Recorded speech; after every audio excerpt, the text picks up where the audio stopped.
Hey, what's up, real life Flat Panther with another Path of Exile video, and in today's video we're going to talk about Alva and making temples. Now, right now there's a bunch of people double corrupting ephemeral edge swords so that you can get to the melee hits have 12% chance to fortify or increase attack speed. I'm one of them, but the Alva temples that you need to do this, it contains a room called the Locus of Corruption, and I think I have one or two of them around here in my stash, and these are incredibly easy to make. So here you can see this one's got there's two rooms that we're interested in here: the Locus of Corruption and Doriana's Institute. And honestly, Locus of Corruption is the most important one. You can see Locus of Corruption and Doriana's Institute. This is going for 300 chaos, 2 divines, something like that. And this is on the trade site. If you sell these in bulk on, say, TFT, then it's 2.5 divines for this double. But if you get just a Locus of Corruption, it's 2.2 divines if you're selling a lot of them. So if you're just buying Locus of Corruption, then these are 260 chaos right now. These are incredibly easy to make, and in fact I can show you my Wealthy Exile here. I've got 53 of these in this Alva test thing here. I can just go change zones and we can refresh it so you can make sure. But I've got 53 of them here and 43 Doriani's Institutes. And some of these are doubles. So some of these are Locus of Corruption and Doriani's Institute, and some of these are just Locus of Corruption, and some of them are just Doriana's Institute. And there's 107 divines. Now, I ran 144 maps to get these, and they're very, very quick. There's only one scarab I'm using. It's called the Incursion Scarab of Timelines. This is a 12C on trade, but if you go to Faustus and you find them there, I think I was paying around 10C. Yeah, you can see like 11, 9, 8 chaos. This is incredibly cheap. So what the Incursion Scarab of Timelines does is when you finish the last incursion, the last Alva incursion in an area, it drops an itemized temple. And it's randomized rooms. So if actually you can right click on these to open them. This is something I forgot that existed. But if you you go through a temple and you're unlocking all the rooms and you get, say, Corruption Chamber, when you kill the last architect in that zone, that incursion, it will drop an itemized temple. It'll be like, I think, item level 1 or item level 10, something like that. It's really low level. But this could be 1, 2, or 3. So it's a 1 in 3 for you to get lucky and get 2 divines. I mean, lucky, it's 1 in 3. So if you can get a corruption chamber in one of those, then you're going to make a lot of money. And also at the end of it, you can do just 3 maps to get a full temple, and then you can take one from Alva. So that means every 3 maps I do, I get 4 temples. And as I said, here we got a lot of temples. This is from 144 maps. So basically I do 1 tab full of maps, and these are white maps, and they're very quick. And then you get a lot of temples out of it. And there are some idols I'm using for these. I paid 150 chaos for all of my idols. And you don't even need this many either. I've got way too many idols here. So the only thing you really need is, I think there's 3, 4 mods, something like that. So killing resident architects in your maps adds their upgraded tier to the surviving architect's room. This is one of the architects thing. And then your maps with incursions always have 4 incursions. So you're always going to get 4 per map. So these two, quite important. I managed to recombobulate them both onto a single 2x2. You could have them on separate 2x2s. Let's just check how much they cost. If you have the 4 incursions on a 2x2, it's 20 chaos. And if you have killing residence architects upgrades, it's 20 chaos as well. I think if you add both of these, then it's like it's 1, 2, 3 divines, something like that. But you could just get these on separate 2x2s. We have a lot of space for idols in this. And then on your 3x1s, which you need 2 of with good rolls, I've got, I think, 4 with mid-tier rolls. You just need a killing non-resident architect. So we've got the killing resident architect upgrades a room, and we've got killing non-resident architects in your room. In your maps has a 50% chance to add an additional upgrade tier to the surviving architect's room. So this rolls in between 30 and 50%. Get a 50% one. How much does it cost? 20 chaos. You need 2 of these. So at the moment we're at 80 chaos total in idols, and then you just need Alva. That's it. And I got a bunch of these with 25% chance to contain Alva in my maps. That's it. That's the only other mod you really care about. So this is 24. If we do 25 and we search for that, then this costs 5 chaos. So you want 4 of these for a 100% chance to contain Alva. That's the end of the idols. That's it. It's this is less than 100. I've got some other ones in here. I'm not even sure why. Yep, I don't need any of these other ones. There's a lot of space in here. I just threw this thing together, and I think I added in some other idols that I didn't really need. So maybe I could take out half of these. I'm using singular focus as well because I just want to drop more city square maps. I'm using a city square map because it's got a very predictable, very easy layout. It's a circle, and the boss is in the middle. So that's really the only other thing I would change about this strat is maybe adding on double X-arc progress, because honestly, you make 3/4 of a divine per map. So every click is like a chaos orb. It's like, it's a lot of money per click. We're gonna make 4 temples together, and I'll show you what it's like. So I'm just gonna put these ones here in the Alva test, and we've got a brand new fresh temple from Alva. This is what it usually looks like. You usually have one connection between a couple of things and then like a few others. We've got a Gemcutter's Workshop. That's nice. That's easy. So Gemcutter's Workshop is the one that upgrades to Doriani's.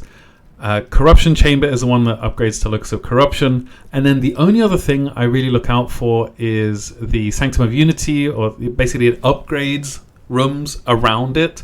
And that can be great because if your randomized temple rolled a level 2 corruption chamber and is connected to the upgrade one, then it can get to level 3. And again, it's kind of min-maxing. So maybe you don't want to do that. Maybe you just want to go fast, and I just want to go fast. So I've got all these in it. We're only going to use one of these scarabs. But I'm actually going to maybe use a magic scarab here as well, so have a chance to be at least magic in the incursions. And this is not because this is important for the strat. This is just because I'm going to be explaining as we go, and I don't want to run out of time. And if you have magic monsters in the incursion, then you just get more. You just get a bunch of extra time for killing the monsters. So you can use these. I think these are like 1 C each. Yeah, these are 1 chaos each. So you can use these if you're struggling with this. Again, you just need. This is all you need to go. And I'm going to put these in here, so we've got this for later. So let's make ourselves a temple. So this build is kind of dependent on this strat is kind of dependent on speed. My build is not actually made for this at all. Was doing lightning strike, and I just wanted to do this to self farm all the temples. I want to go and do 96 temples. So here we are. We're at the first temple. And we've got Shrine of Empowerment. This is the upgrade one. We can put it next to the Gem Cutters thing, and that's going to maybe upgrade it. So the only thing I want to do here is I want to change it to the Shrine of Empowerment, which means we go south. We find the guy and a kidney stone of passage. And so here is the Architect. The Architect's dead. This is changed. And then going to this one, we need to go all the way back over here. And that's it. We're done in this one. And now we leave. And then we're on to the next one. So the next one we find is going to be probably just around the corner. And at the beginning, the first map you do out of the 3 that you run is going to take the longest. So this one changes to Sacrificial Chamber. That's not the Locus of Corruption. It sounds a bit similar. This is where you can go change a unique into other uniques. Maybe use one of the vials that you can drop from the Roomba at the top of the temple. But all I want to do here is I want to connect these two. I don't really want to connect it to the Shrine of Empowerment, because then the Shrine of Empowerment might empower this room instead of the Doriani's. So I might actually choose a different one to connect it to. That's, again, min-maxing that you probably don't need to do. But it's, I think about these things a lot. So I'm actually going to connect this to the Royal Meeting Room, and then hope that we get either Royal Meeting Room, Halls of Metal, or Pits in the next ones. So we go here, we've got Cellar, we can change it to Flame Workshop or Trap Workshop. I don't care about either of those, so I'm just going to upgrade it straight away, and then I'm going to look for the Stone of Passage, and then connect one of the rooms, and then leave. But yeah, the first map that you do always takes the longest, because you have to build the connections between a few places. And here we go. I'm going to connect it to the Gemcutter's Workshop on the other side. Now it is possible, and we got 40 seconds on the clock, so I didn't really need these magic monster scarabs. So maybe we'll take them out. And now here, like, we're going to upgrade this Gemcoder's Workshop to a Department of Thaumaturgy, and that's the level 2 one. But when we kill, because we've got our idol set up, giving us +1 upgrades, it's going to go straight to Doriani's Institute. So the final temple that we take from Alva is always going to have a Doriani's Institute in it now, and that's going to get at least 60 C, something like that.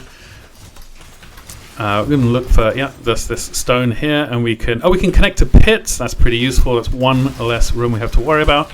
So that's all the way over here at the top, and then we're going to leave. And this is the last incursion. So now we're going to drop our itemized temple. There we go, and we're out.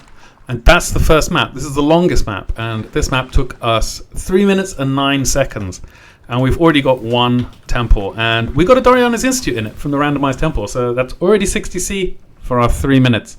Now, these next ones, we are going to want to build the rest of the connections. I'm just going to end Delhi, there's no point in doing Delhi.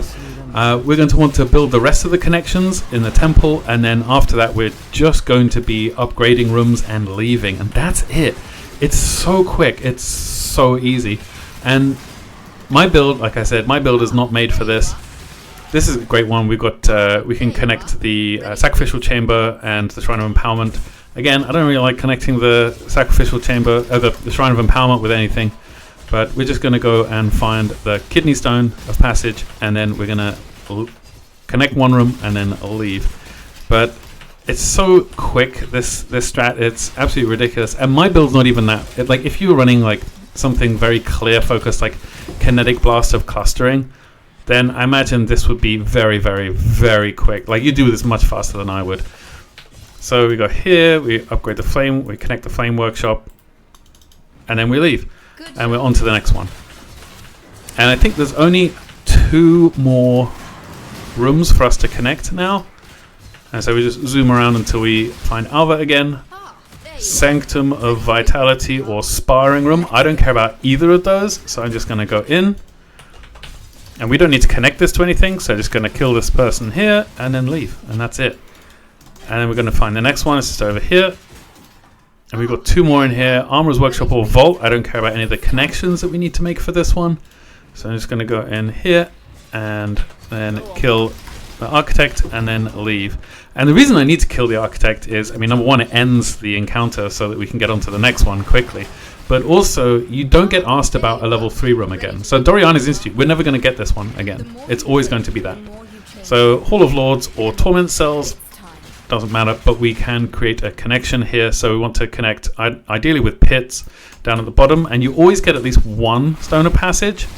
So we're going to use that on pits, and then we're going to leave. Oh, we got 2. May as well use it or not. No, because then we might get connected to this round of empowerment, and it might empower the wrong room.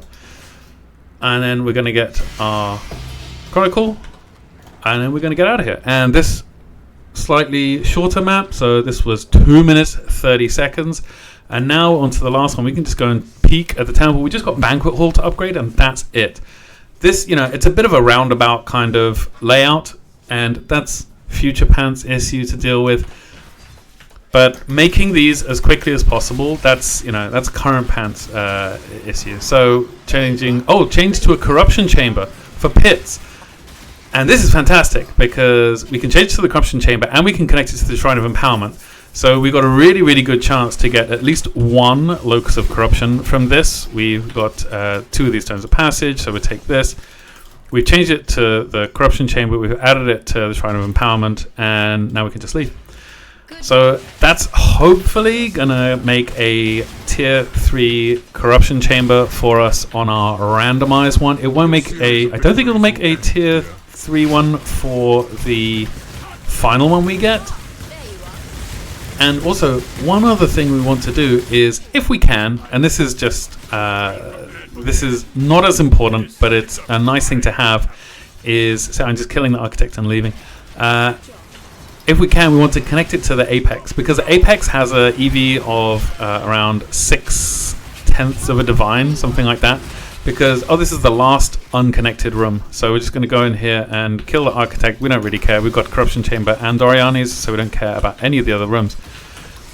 But the Roomba at the top, the Apex of Atzoatl, that has estimated an equivalent value. I can't remember what EV stands for, but it has a value of around 6/10 of a divine, because it has a 10% drop chance for a 6 divine object, which is one of the not sacrifice fragments, one of the fragments that makes adorned.